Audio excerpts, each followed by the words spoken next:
광야에서 갈릴리로 오신 예수님은 혼자였으나 이제는 4명의 첫 제자들을 데리고 다니십니다. 첫 제자들 중 한 명인 시몬의 집이 가버나움에 있는 걸로 봐서 4명의 제자들은 모두 가버나움 출신인 것 같습니다. 예수님은 이 가버나움을 갈릴리 사역의 베이스 캠프로 삼으셨습니다. 오늘 본문의 이야기는 예수님이 제자들을 데리고 가버나움 성으로 들어가시면서 시작됩니다.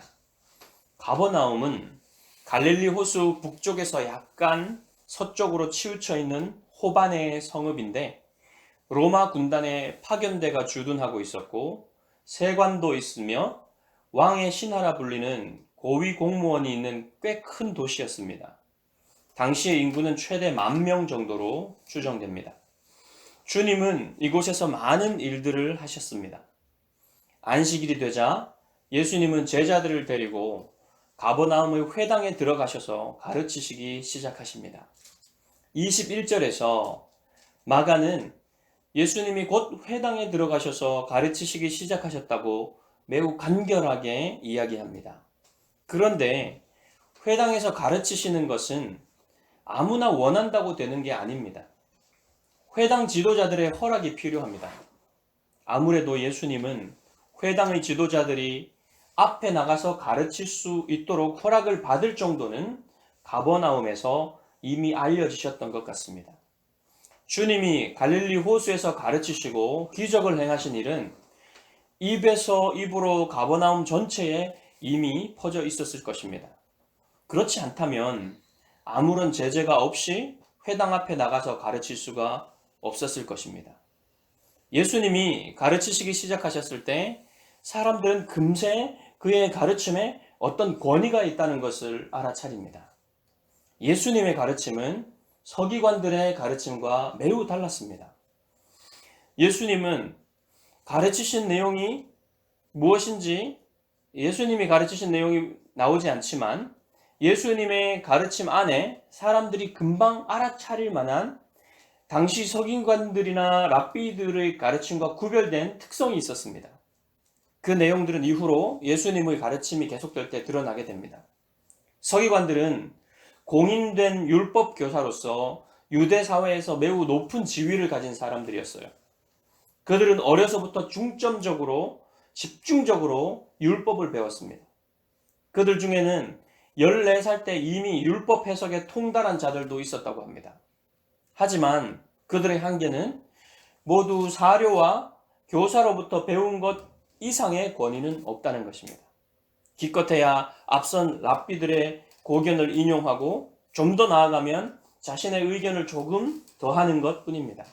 현대의 박사학위 논문도 모두 이런 식이죠. 그래서 오늘날의 모든 학자도 이 서기관들과 다를 바가 없습니다. 아무리 위대한 학자라도 평생 동안 인류가 전해온 지식 이상을 알 수는 없는 것이죠. 인간에게서는 절대적인 지식이 나올 수가 없습니다. 상대적으로 더 많이 알고 더 잘 알 수는 있어도 자신의 주장이 절대적인 것이라고 말할 수 있는 사람은 아무도 없습니다. 토마스 쿤이 말한 패러다임이 그런 의미를 담고 있습니다. 우리말로 하자면 정상학문이라고 할 수 있는데요. 지금은 정상에 있지만 또 다른 강력한 견해가 나타나면 패러다임 시프트가 일어나서 정상학문이 변하게 되는 것이죠. 소크라테스가 너 자신을 알라고 했을 때 그가 의도한 것은 너 자신의 무지를 알라는 것이었습니다. 아마도 뛰어난 학자는 자신이 연구하는 분야에 대해서 자신이 아는 것이 너무나 적다는 것을 알 수 있는 사람일 것입니다. 철학을 깊이 공부한 철학자는 자신이 정말로 아는 것이 무엇인지 고민하게 될 것이고 의학을 깊이 공부한 의사는 자신이 인간의 몸과 마음에 대해서 아는 것보다 모르는 것이 훨씬 많다는 것을 알게 될 것입니다. 우주를 연구하면 연구할수록 연구하는 자신이 얼마나 작은 존재인지 깨닫게 될 것입니다. 요즘은 인공지능의 발달로 인해 전자화된 지식을 습득하는 속도는 인간이 도저히 따라잡을 수 없을 정도로 됐지요. 이세돌이 알파고와 대국에서 5판 중 1판을 이겼지만 다시는 그런 일이 없을 것입니다. 물론 이것이 인공지능이 인간보다 뛰어나다는 것을 뜻하는 건 아니죠. 인공지능은 프로그램된 기계일 뿐입니다. 제가 말하고자 하는 건 인간의 지성이 위대하긴 하지만 광대한 우주와 영적 세계 앞에서는 한낱 먼지와 같은 피조물일 뿐이라는 것입니다. 하지만 예수님의 가르침은 서기관들의 가르침과는 전혀 달랐습니다. 예수님의 가르침에는 초등학교 학생들도 충분히 느낄 수 있는 권위가 있었습니다. 예수님은 남의 권위를 빌려서 가르치지 않았습니다. 예수님은 하나님 아버지로부터 직접 받은 절대적인 진리를 가르쳤습니다. 미국에서 가장 존경받는 목회자 중 하나인 존 파이퍼는 자신을 삼류교사라고 소개하기를 즐겨했었는데요. 예수님이 인류교사시고 성경의 원천에서 신선한 물을 길어올린 조나단 에드워즈 같은 분은 이류교사시고 자신은 조나단 에드워즈에게서 많은 인사이트를 얻기 때문에 삼류교사라는 겁니다. 많이 배우고 공부한 사람에겐 이런 겸손함이 필요합니다. 그런데 회당에서 예수님의 말씀을 듣고 있던 사람들 중에 귀신 들린 사람이 있었습니다. 귀신은 더 이상 예수님의 가르침을 듣고 있을 수만은 없었습니다. 어떻게든 예수님의 가르침에 대항하려고 합니다. 하지만 무적행의 열쇠를 가지신 분 앞에서 할 수 있는 것이 별로 없었습니다. 단지 소리쳐서 예수님의 가르침을 중단시키는 것이 고작입니다. 나사렛 예수여, 우리가 당신과 무슨 상관이 있습니까? 당신은 우리를 멸하기 위해 오셨습니까? 구약 성경에서 우리가 당신과 무슨 상관이 있냐고 말하는 건 침략자를 향해서 떠나가라, 나를 홀로 내버려두라는 뜻을 가집니다. 예를 들어 다윗이 압살롬의 칼을 피해 도망갈 때 사울의 친족 시므이가 나와서 다윗을 계속해서 저주했죠. 그때 요압의 동생 아비새가 시므이의 머리를 베어버릴 것을 다윗에게 청했을 때 다윗이 대답합니다. 왕이 이르되 수르야의 아들들아, 내가 너희와 무슨 상관이 있느냐? 그가 저주하는 것은 여호와께서 그에게 다윗을 저주하라 하심이니 내가 어찌 그리하였느냐 할 자가 누구겠느냐 하고, 여기서 다윗이 내가 너희와 무슨 상관이 있느냐라고 말할 때 다윗의 마음은 요압과 아비새를 멀리하고 있는 것입니다. 사사기 11장에서 입다가 길르앗을 치러 온 암몬 왕에게 보낸 메시지도 똑같은 뜻을 가지고 있습니다. 입다가 암몬 자손의 왕에게 사자들을 보내 이르되 내가 나와 무슨 상관이 있기에 내 땅을 치러 내게 왔느냐 하니, 입다가 암몬 왕에게 내가 나와 무슨 상관이 있냐고 한 거는 나를 떠나라는 말입니다. 따라서 귀신이 우리가 당신과 무슨 상관이 있나이까 라고 말하는 건 나를 떠나고 나를 내버려 두라는 뜻입니다. 이 귀신은 하나의 영인데도 불구하고, 하나의 영, 단 하나라는 뜻이에요. 하나의 영인데도 불구하고 우리가 라고 한 것은 아마도 다른 귀신들을 포함해서 위협받고 있는 동류 전체를 대표하여 말하는 것이라고 볼 수 있습니다. 이 귀신은 예수님이 자신들을 멸하러 왔다고 생각합니다. 그래서 귀신은 매우 두려워하고 있습니다. 예수님이 아무런 대답을 하지 않아도 귀신은 두려운 나머지 자기가 또 계속해서 말을 하죠. 나는 당신이 누구신지 압니다. 당신은 하나님의 거룩하신 자입니다. 귀신이 이렇게 말한 건 결코 좋은 의도가 아니에요. 귀신에게서 좋은 게 나올 걸 기대하는 것 자체가 이상한 것이죠. 예수님이 그 귀신의 이름을 물어보시기 전에 먼저 자기가 예수님을 안다는 사실을 나타냈지만 그걸로 귀신이 해볼 수 있는 것은 전혀 없었습니다. 주목할 만한 건 귀신이 예수님의 이름을 하나님의 거룩하신 자라고 부른 겁니다. 귀신은 예수님에 대해서 상당한 지식을 가지고 있습니다. 어떤 면에서 예수님을 잘 알고 있다고도 할 수 있습니다. 귀신의 지식이긴 하지만 하나님의 거룩하신 자라고 부르는 건 나사렛 예수라고 하는 것보다 예수님이 누구신지를 더 본질적으로 드러내는 말입니다. 귀신의 지식은 초자연적인 것입니다. 하지만 귀신이 예수님에 대해 가진 지식은 귀신에게 아무런 유익할 것이 없습니다. 귀신은 예수님을 알기 때문에 예수님을 사랑하는 것이 아니라 오히려 두려워하고 있죠. 미워하고 있죠. 여기서 우리는 지식 자체가 사람을 구원하는 게 아니라는 사실을 추론할 수 있습니다. 성경을 많이 알고 예수님에 대한 역사적 사실을 많이 안다고 해도 그것은 구원받은 증거가 될 수가 없어요. 예수님을 아는 지식이 예수님을 사랑하고 하나님의 말씀을 즐거이 따르는 열매로 나타날 때 그 지식은 하나님이 주신 영적 선물이라는 것을 알게 되는 것이죠. 아무튼 귀신의 지식은 그 자신에게 아무런 도움이 되지 않는 지식이었습니다. 예수님은 이 시끄럽게 떠들며 소란을 피우는 귀신을 어떻게 통제하실까요? 귀신을 축출하는데도 일종의 기술이 있습니다. 예를 들면 먼저 귀신의 이름을 물어서 귀신의 이름을 획득하고 그 이름을 불러서 예수님의 이름으로 내쫓는 식이에요. 그런데 예수님이 이 귀신을 쫓아내시는 것을 보면 그 어떤 기술적인 면도 나타나지 않습니다. 예수님은 그저 그 귀신을 꾸짖어 말씀하십니다. 잠잠하고 그 사람에게서 나오라. 예수님은 시끄럽게 떠들면서 어떻게든 예수님의 가르침을 방해하려는 귀신을 단 한마디 꾸짖음으로 제어하십니다. 잠잠하라. 입 닫고 조용히 있으라는 말이죠. 예수님이 잠잠하라고 말씀하셨을 때 예수님은 크게 소리 지르시지 않았을 것 같습니다.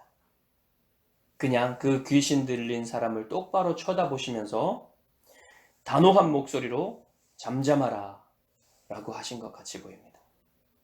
그리고 나서 예수님은 그 사람에게서 나오라고 명령하시죠. 예수님의 축기는 정말 단순합니다. 소리를 지르시지도 않고 기도를 하시지도 않고 찬송을 부르시지도 않고 단순히 명령만 하십니다. 귀신은 이제 자신이 통제하고 있었던 그 사람에게서 나올 수밖에 없습니다. 귀신의 힘은 파괴적이죠. 귀신이 숙주로 삼고 있었던 그 사람에게서 나올 때 찢어지는 듯한 큰 소리를 지르게 만들고 무서울 정도로 심하게 몸을 경련하게 만들었습니다. 이러한 모습은 사람들에게 일종의 두려움을 느끼게 만들 수는 있지만 예수님에게는 전혀 손상을 입힐 수 없습니다. 거기에 있던 모든 사람들은 이 놀라운 광경을 보았습니다. 무리가 놀란 것은 단순히 축기가 일어났기 때문이 아닙니다. 그 축기가 일어난 방식이 매우 놀라웠기 때문입니다. 예수님은 단순히 명령하시고 귀신은 그 명령에 순종했습니다. 무리는 그 모습을 보고 놀란 것입니다. 그만큼 축기는 쉬운 일이 아니었습니다. 다른 사람들도 축기를 시도하지만 그 결과는 매우 불안정하고 불확실합니다. 그 과정은 오랫동안 고통스러운 싸움을 해야 하는 것이었습니다. 사도행전 19장에 보면 바울이 행하는 축기 사역을 보고 유대의 제사장 스게와의 7 아들도 귀신을 쫓아내려 했지만 귀신 들린 사람이 오히려 그들에게 뛰어올라서 몸에 상처를 입히고 옷을 벗겨버려서 부끄러움만 당하고 쫓겨났죠. 예전에 시골에서는 구판이 벌어지는 일이 많았습니다. 무당이 집 앞에다가 장대를 세우고는 주문을 외우고 춤을 춥니다. 그러면 무당의 몸과 입을 통해 귀신이 말을 하는 이상한 모습을 볼 수가 있죠. 사람들은 그런 모습을 보고 두려워하기도 하고 신기하기도 합니다. 하지만 무당은 사실 아무것도 해결할 수가 없어요. 무당이 귀신을 통제하는 것처럼 보이지만 사실은 귀신이 무당을 통제하고 사람들을 속이고 있는 것이죠. 굿은 귀신을 통제하는 것이 아니라 달래는 수준의 일밖에 할 수가 없습니다. 하지만 예수님의 명령은 얼마나 힘이 있습니까? 아무런 도구도 주문도 아무런 힘도 들이지 않고 단 한마디 명령으로 귀신이 쫓겨나가는 것입니다. 이 놀라운 축기 사건으로 인해 무리 한가운데서 격렬한 논의가 일어났습니다. 27절에 보시면 서로 물어 이렇게 말하고 있는데요. 격렬한 논의를 나타내는 말입니다. 유대인들은 도서관에서도 격렬하게 토론하기로 유명합니다. 그들은 귀신이 한마디 명령에 쫓겨나는 것을 보고 이건 무엇인가? 권위 있는 새 가르침이다 라고 했습니다. 서기관들과는 전혀 다른 가르침에 놀랐는데 가르치는 도중에 끼어든 귀신이 정 한번 못 해보고 쫓겨났으니 얼마나 놀랐겠습니까? 그래서 서로 격렬하게 얘기하지 않을 수 없었습니다. 사실 그 논의의 핵심은 이 사람이 도대체 누군가 하는 것입니다. 신적 권능을 가지고 신선한 가르침을 주는 이 사람은 도대체 누구일까? 그런데 경론 가운데서도 그들은 여전히 예수님이 누군지 모릅니다. 그래서 그토록 권위 있는 가르침과 능력을 보고도 예수님을 믿지 않습니다. 여기서 한 가지 짚고 넘어가야 할 게 있습니다. 아직도 한국 교회 안에 기독교인지 아닌지도 모를 이상한 설교와 가르침을 하면서도 그 교회에서 소위 능력이 나타난다는 이유만으로 능력을 행하는 목사를 맹목적으로 따르는 사람들이 있습니다. 한국 교회 안에 있는 어두운 면 중에 하나입니다. 병을 고치고 귀신을 쫓는 능력이 나타나더라도 설교와 가르침이 이단적이라면 이미 그리스도의 교회가 아닙니다. 교회는 병 고치고 귀신을 쫓아내는 사역에 그 정체성이 있지 않습니다. 교회는 그리스도의 말씀의 기초 위에 세워지지 무질서한 초자연적 능력 위에 세워지지 않습니다. 부활하신 주님은 승천하시기 전에 사도들에게 명령하셨습니다. 그것은 모든 교회들에게도 해당되는 명령입니다. 하늘과 땅의 모든 권세를 내게 주셨으니 그러므로 너희는 가서 모든 민족을 제자로 삼아 아버지와 아들과 성령의 이름으로 세례를 베풀고, 주님이 세례를 베풀라고 하셨지 귀신을 쫓아내라고 또 병을 고치라고 하지 않았습니다.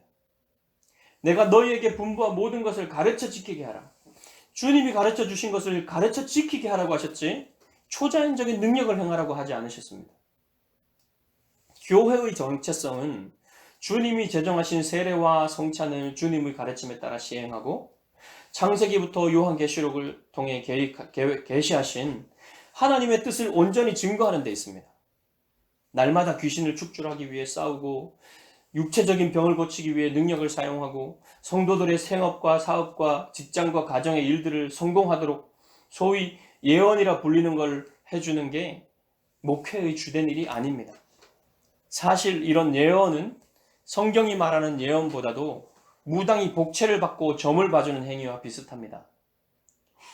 목회자의 예언은 하나님의 말씀을 대언하는 것으로 이루어져야 합니다. 신구약 성경을 통해 하나님의 계시가 완결된 이후로 설교는 예언의 자리를 대체하게 되었습니다. 그리고 설교의 목적은 예수 그리스도 안에서 삼위 하나님의 영광을 보여줌으로써 성도들이 하나님을 아는 지식에 이르도록, 또한 하나님의 형상을 담는 거룩에 이르도록, 그리고 주께서 맡기신 사명을 온전히 감당하는 사람들이 되도록 하는 것입니다. 지금도 수많은 교회에서 성도들의 영혼의 눈을 어둡게 하고 그들의 영혼을 속박하여 그 교회가 아니면 큰 낭패를 당하게 될 것처럼 말하는 목사들이 있습니다. 그런 교회에서 갈등하는 분들은 당장 그곳에서 나와서 예수 그리스도의 복음의 능력과 자유와 기쁨을 증거하는 교회로 가야 합니다. 그것이 하루라도 빨리 마귀의 속박에서 벗어나는 길입니다. 매주 예배를 드리고 설교를 듣고 하나님의 말씀을 배워도 대부분의 성도들에게 구원의 확신이 없고 두려움과 슬픔이 사라지지 않는다면 그 교회에는 복음이 없는 것입니다. 이것을 하면 안 되고 저것도 하면 안 된다. 꼭 이렇게만 해야 된다는 식으로 가르친다면 그것은 새로운 율법주의입니다. 소위 은사주의 교회에는 율법주의로 나가기 쉽습니다. 오늘날 그토록 많은 개신교인들이 말도 안 되는 방법으로 성경을 해석하는 신천지에 빠지는 것은 성도들이 얼마나 성경을 모르고 있는가를 드러내는 반증입니다. 성경이 말하는 게 뭔지 모르는 가운데 맹목적인 신앙을 가지고 신앙생활하는 분들이 많은 현실이 신천지 같은 이단이 성장할 수 있는 토양이 된 것입니다. 사이비 종교에 빠지는 것도 위험하지만 실제로 그리스도의 교회가 아닌데 교회의 이름을 달고 있는 교회에 있는 것도 위험하기는 마찬가지입니다. 어떤 면에서는 죽을 때까지 모르고 잘못된 가르침을 받을 수 있기 때문에 더 위험할 수도 있습니다.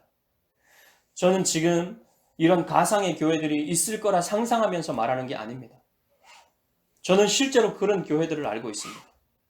그런 교회에서 비참한 삶을 살고 있는 분들이 너무나 안타깝고 또 우리 교회 성도들이 그런 가르침에 빠지지 않도록 하기 위해 이 말씀을 드리는 것입니다. 중요한 건 여러분이 성경이 보여주는 예수님을 어떻게 알고 있느냐 하는 것입니다. 성경의 이야기들도 많이 알고 있고 예수님에 대해서도 수없이 들었고 현대에도 기적이 일어나는 것을 경험했는데도 불구하고 아직 예수님을 알지 못하는 사람이 아닙니까? 그렇다면 여러분은 아직 군중이요 무리일 뿐 예수님의 제자는 아닙니다. 여러분이 어떤 것을 듣고 어떤 것을 보았는지가 중요한 게 아닙니다. 여러분이 마가가 처음부터 소개한 대로 예수님을 아는가? 예수님이 하나님의 아들이시며 그리스도라는 걸 진실로 믿는가? 죽으시고 부활하셔서 하나님 보좌 우편에 계시며 온 우주를 다스리시며 나의 삶의 모든 부분을 주관하시는 주님이심을 믿는가? 예수님에 대해서 이런저런 말을 많이 하는 사람이 아닌 예수님을 온전히 신뢰하고 의지하느냐 이 말입니다. 사랑하는 예수 기쁨 교회 성도 여러분, 마가복음은 계속해서 예수님의 갈릴리 사역을 소개하면서 여러분에게 물을 것입니다. 당신에게 예수는 누구인가? 마가복음은 이미 예수님을 하나님의 아들이요 그리스도라고 소개했습니다. 그것이 여러분의 마음속에 믿어지고 그 믿음이 여러분의 삶에 근본적인 변화를 가져왔는지 물을 것입니다. 오늘 본문에서 일어난 일로 말미암아 예수님은 갈릴리 지역에서 유명 인사가 되었습니다. 소문은 사람들의 입에서 입으로 전해져서 갈릴리 온 사방으로 퍼져나갔습니다. 하지만 아직은 예수님의 명성이 갈릴리 지역에만 머물러 있습니다. 군중이 예수님에게 열광한다고 해서 그들이 예수님이 누구신지 아는 건 아닙니다. 마가복음의 이야기가 진전됨에 따라서 주님에 대한 군중의 이해가 매우 피상적이었다는 사실이 밝혀질 것입니다. 오늘 본문의 시점에서 예수님은 갈릴리 사람들 사이에서 대중적인 인기를 끄는 선생이요 치료자로 인식되고 있습니다. 앞으로 마가복음의 이야기를 따라가면서 예수님에 대한 사람들의 인식이 어떻게 변해가는지를 지켜보시기 바랍니다. 그러면서 여러분이 예수님을 어떻게 알고 있는지도 점검해 보시기 바랍니다. 여러분의 마음속에 예수 그리스도의 영광이 태양처럼 밝게 인식되기를 주님의 이름으로 축원합니다. 기도하겠습니다.